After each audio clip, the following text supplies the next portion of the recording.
ശരി, എന്തൊക്കെയുണ്ട്? സുഖമായിരിക്കുന്നോ? സുഖമായിരിക്കുന്നു സാറേ. ജോലിയൊക്കെ എങ്ങനെ പോകുന്നു? ജോലി കുഴപ്പമില്ല, പക്ഷെ എന്നാലും ജോലിയിൽ കഴിഞ്ഞ് എന്തെങ്കിലും ഒന്ന് ചെയ്യണമെന്നൊരു ആഗ്രഹമുണ്ട്. എന്തെങ്കിലും പ്രത്യേകിച്ച് എന്തെങ്കിലും ചെയ്യാൻ തീരുമാനിച്ചിട്ടുണ്ടോ? പ്രത്യേകിച്ച് ഞാനിപ്പോൾ നമ്മൾക്കിപ്പോൾ ഡെയിലി ഉപയോഗിക്കാൻ അല്ലെങ്കിൽ ഡെയിലി ചിലവാകുന്ന ഒരു ഭക്ഷ്യോൽപ്പന്നം അങ്ങനെയുള്ളൊരു രീതിയിൽ ഞാൻ ആഗ്രഹിക്കുന്നുണ്ട്. ഫുഡ് പ്രോഡക്ട്സ് ആകുമ്പോൾ എല്ലാവർക്കും ഡെയിലി മേടിക്കാം, അങ്ങനെയുള്ള ഒരു രീതിയിൽ ഞാൻ ചിന്തിക്കുന്നുണ്ട്. പക്ഷെ അങ്ങനെയുള്ളതിൽ ഇപ്പോൾ മാർക്കറ്റ് ഉണ്ടോ? ഏതാ ചെയ്യാൻ പറ്റുക? മാർക്കറ്റ് എന്ന് പറഞ്ഞാൽ നമ്മൾ ഡെയിലി ഉപയോഗിക്കുന്ന ഉൽപ്പന്നം എന്താണ്? നമ്മൾ രാവിലെ നമ്മൾ എഴുന്നേറ്റ് വൈകുന്നേരം ഉറങ്ങുന്ന പറയും മനുഷ്യൻ നമ്മൾ ഉപയോഗിക്കുന്ന എന്തൊക്കെ ഉൽപ്പന്നം ഉണ്ടോ അതെല്ലാം നമ്മുടെ ആവശ്യങ്ങളുള്ള ഉൽപ്പന്നം. അതിലിപ്പോൾ എല്ലാം പറഞ്ഞാൽ എല്ലാം നമുക്ക് ഉണ്ടാക്കാൻ പറ്റുന്നില്ല. ഇപ്പോൾ പെട്രോൾ നമ്മൾ ഡെയിലി ഉപയോഗിക്കുന്ന വണ്ടിക്ക് ഉപയോഗിക്കുന്ന അത് നമുക്ക് ഉണ്ടാക്കാൻ പറ്റില്ല അല്ലേ? പിന്നെ അതല്ലാതെ എന്തൊക്കെയെന്ന് പറഞ്ഞാൽ ബേസിക്കലി നമുക്ക് ചെയ്യാൻ പറ്റുന്ന ഭക്ഷ്യോൽപ്പന്നങ്ങൾ എന്ന് പറഞ്ഞാൽ അതൊരു പ്രത്യേകത ഏരിയയാണ്. ഭക്ഷ്യോൽപ്പന്നങ്ങൾ രാവിലെ നമ്മൾ എഴുന്നേൽക്കുന്നു, രാവിലെ നമ്മളൊരു ഒരു ബ്ലാക്ക് കോഫിയിലൂടെ ആരംഭിക്കുകയാണെങ്കിൽ ഈ ബ്ലാക്ക് കോഫിയിലുണ്ട് ഒരു കാർഷികോൽപ്പന്നവും ഒരു പ്രൊഡക്റ്റ് ഉണ്ട്. അതിൽ ഷുഗർ ഉണ്ട്, കോഫി ഉണ്ട് അല്ലേ? അത് കഴിഞ്ഞ് രാവിലെ മറ്റു ഭക്ഷ്യോൽപ്പന്നങ്ങൾ എന്തൊക്കെയാണ് നമ്മൾ കഴിക്കുന്നത് അതിലെല്ലാം ഉണ്ട്.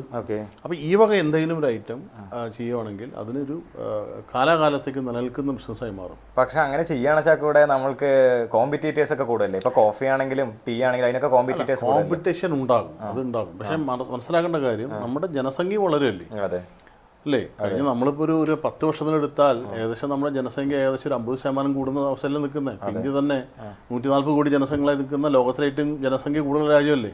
അപ്പൊ അങ്ങനെ നോക്കുമ്പോൾ ഇവിടെ എല്ലാം നമ്മുടെ ഭക്ഷ്യോൽപ്പന്നങ്ങൾ ഇവിടെ ഷോർട്ടേജ് ആണ്, നമുക്ക് സർപ്ലസ് പറയാൻ പറ്റില്ല. അപ്പൊ അങ്ങനെയാണ് ചാക്കോടെ നമ്മൾക്ക് ഇത് ചെയ്താലും നമുക്കിപ്പോൾ ഡെയിലി വിറ്റ് പോകാൻ പറ്റുന്ന അല്ലെങ്കിൽ നല്ല ലാഭം ഉണ്ടാക്കാൻ പറ്റുന്ന ഒരു പ്രോഡക്റ്റ്. ലാഭത്തിനൊക്കെ കൂടുതൽ സ്ഥായിയായിട്ട് സ്ഥിരമായ വരുമാനം കിട്ടുന്ന സ്ഥിരമായ ഒരു എന്താ പറയുക കച്ചവടം നടക്കുന്ന എന്തെങ്കിലും തീരുമാനിക്കണം. നിങ്ങൾക്ക് തോന്നുന്നു പറയാം, കാരണം ഇപ്പൊ ഞാൻ പറയുന്നതല്ലോ. നിങ്ങൾക്ക് എന്താ ഉദ്ദേശിക്കുന്നത്? നമ്മളിപ്പോ കേരളത്തിലെ ഒരു മാർക്കറ്റ് നോക്കിയിട്ട് നമുക്ക് ഈ വെളിച്ചെണ്ണ അങ്ങനെയുള്ള ഒരു പ്രൊഡക്റ്റ് അത് നമുക്ക് നല്ലതാണ്. അപ്പൊ വെളിച്ചെണ്ണയിൽ എങ്ങനെയാണ് അതിന്റെ മാർക്കറ്റും കാര്യങ്ങളും? വെളിച്ചെണ്ണയുടെ മാർക്കറ്റ് നമ്മൾ മലയാളികൾ വെളിച്ചെണ്ണ ഉപയോഗിക്കുന്നു, തീർച്ചയായിട്ടും ഉപയോഗിക്കും. വെളിച്ചെണ്ണ മാത്രമായി ഒതുക്കാതെ വെളിച്ചെണ്ണന്റെ ബൈ പ്രൊഡക്റ്റ് ആയിട്ടുള്ള ഹെയർ ഓയിൽ അതെല്ലാം കൂടി ക്ലബ് ചെയ്ത് ചെയ്യണമെങ്കിൽ അതെല്ലാം കൂടി ഒരുമിച്ച് ചെയ്യണമെങ്കിൽ അതിന് എപ്പോഴും സക്സസ് ആണ്. പക്ഷെ ഇതെല്ലാം കൂടി ചെയ്യുകയാണെങ്കിൽ നമുക്ക് ബുദ്ധിമുട്ടാവില്ലേ? അതിന്റെ ഇൻവെസ്റ്റ്മെന്റും കാര്യങ്ങളൊക്കെ ചിന്തിക്കരുത്. അതായത് ഇപ്പൊ ഒരുപാട് സ്കീമുകളുണ്ട്, സെൻട്രൽ ഗവൺമെന്റ് തന്നെ ഒരുപാട് ആനുകൂല്യങ്ങൾ ഒരുപാട് സ്കീമുകളുണ്ട്. അതിനെക്കുറിച്ച് പഠിച്ച് ആദ്യം നമുക്കൊരു പ്ലാൻ പറയാൻ എണ്ണ ചെയ്യണം. ഓയിൽ ചെയ്യണമെങ്കിൽ അടുത്ത പ്ലാൻ നോക്കണം. ഈ ഓയിൽ എന്തൊക്കെയാണ് പ്രൊഡക്ഷൻ, അത് എന്തൊക്കെ മെഷീനറി വരുന്നു, എന്തൊക്കെ തരത്തിലുള്ള ഓയിൽ ഉണ്ടാക്കണം, അത് നമ്മൾ ചിന്തിക്കാം. അതിനടുത്തത് ഇതിനുള്ള ഫണ്ട് എത്രയാണ് അത് ചിന്തിക്കാം. പക്ഷെ നമുക്ക് ഇതിന്റെ പ്രൈമറി കാര്യം എന്ന് പറയുമ്പോൾ ഫണ്ട് അല്ലേ വരിക? ഈ ഫണ്ട് എങ്ങനെ നമുക്കൊന്ന് സോർട്ട് ചെയ്യാം? അതായത് ഫണ്ട് എന്ന് പറഞ്ഞാൽ ഇപ്പൊ പഴയ രീതിയിലല്ല. ഇപ്പൊ സെൻട്രൽ ഗവൺമെന്റ് ആയാലും സ്റ്റേറ്റ് ഗവൺമെന്റ് ആയാലും ഒരുപാട് ആനുകൂല്യം നമുക്ക് തരുന്നുണ്ട്. ഇതിനെക്കുറിച്ച് നമുക്ക് വ്യക്തമായ ധാരണ ഉണ്ടാകുക എന്നുള്ളത് പ്രധാന കാര്യം. നമുക്ക് പല ആളുകൾക്കും കമ്മ്യൂണിക്കേഷൻ ഇല്ല, അല്ലെങ്കിൽ ഈ പറഞ്ഞ സ്കീമുകളെ കുറിച്ച് നമുക്ക് അറിയില്ല എന്നുള്ളത് സത്യമാണ്. പക്ഷെ നമുക്ക് ഒരുപാട് സ്കീമുണ്ട്. ഇപ്പോൾ PMFMA സ്കീമുണ്ട്, PMEGP ഉണ്ട്, അഗ്രി ഇൻഫ്രാ ഫണ്ട് ഉണ്ട്. അതൊക്കെ വലിയ വലിയ സപ്പോർട്ടുള്ള അഗ്രി ഇൻഫ്രാ ഫണ്ട്. ഞാൻ PMFMയും PMEGP ഒക്കെ കേട്ടിട്ടുണ്ട്. അഗ്രി ഇൻഫ്രാ ഫണ്ട് അതെന്തായിരുന്നു? അത് സെൻട്രൽ ഗവൺമെന്റ് സ്കീമാണ്, നബാർഡ് ത്രൂ നടക്കുന്ന ഒരു സ്കീമാണ്. ഈ സ്കീമിൽ നമുക്ക് ഏകദേശം maximum value of project 2 CR വരെ 2 കോടി രൂപ വരെയുള്ള പ്രൊജക്ട് കൊളാറ്ററൽ ഫ്രീ ആയിട്ട് നമുക്ക് ചെയ്യാം. കൊളാറ്ററൽ ചെയ്യാം. ആകെ ഇതിന് വേണ്ടത് നിങ്ങൾക്ക് ആരാണോ ചെയ്യാൻ ഉദ്ദേശിക്കുന്നത് ആ വ്യക്തിക്ക് സിവിൽ സ്കോർ പക്കായിരിക്കണം. എനിക്ക് സിബിൽ സ്കോർ ഉണ്ട്, ഒരു 740 മേലെ സിബിൽ സ്കോർ ഉണ്ട്. ധാരാളമായിട്ട് ചെയ്യാം.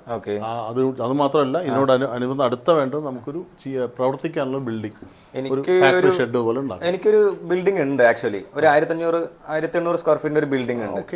അതിലൊരു എന്താ പറയാ ഒരു 25 HP കറണ്ട് കണക്ഷൻ ഉണ്ട്. അത് മതിയാവോ? അത് ധാരാളം. ചെറിയ യൂണിറ്റ് തുടങ്ങാൻ ധാരാളം. ഓക്കെ, അത് എത്ര ലിറ്റർ വരെ നമുക്ക് ചെയ്യാൻ പറ്റും?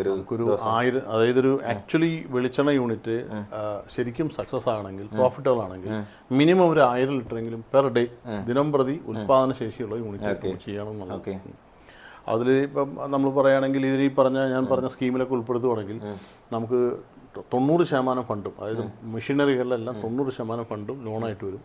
അത് മാത്രമല്ല സബ്സിഡി ഉണ്ട്, വലിയ സബ്സിഡി സപ്പോർട്ട് ഉണ്ട്. സബ്സിഡി എന്ന് പറയുമ്പോൾ എത്ര വരെ നമുക്ക് 35% വരെ സബ്സിഡി കിട്ടും. AFS സ്കീമിൽ നേരിട്ട് സബ്സിഡി അല്ല. അതായത് സ്കീമിൽ നമുക്ക് ഫണ്ടാണ് വരുന്നത്. 90% ഫണ്ട്, 6% പരിശീലനം. അതാണ് എന്റെ പ്രത്യേകത. അത് കഴിഞ്ഞാൽ ഈ സ്കീമിന് മറ്റ് സ്കീമുകളായിട്ട് മെർജ് ചെയ്തുകൊണ്ട് ആണ് നമ്മൾ സബ്സിഡി എടുക്കുന്നത്.